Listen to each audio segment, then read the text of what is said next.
সাকিব খানের তুফানের নতুন লুক সকলের সামনে আবির্ভূত হয়েছে, যেটা দেখে অনেকেই নিঃশ্বাস ফেলছেন এবং শুধুই বলছেন তুফানের এই লুক কখন দেখতে পাবো।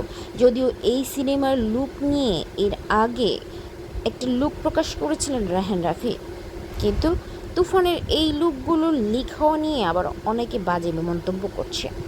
তুফানের এর আগে দুইটা লুক শেয়ার করেছিলেন রায়হান রাফি, কিন্তু আজকে আবার নতুন একটা লুক শেয়ার করেছেন বা ক্লিপ ভাইরাল হয়েছে, যেখানে ড্যাশিং হিরো হিসেবে দেখা যাচ্ছে সাকিব খানকে।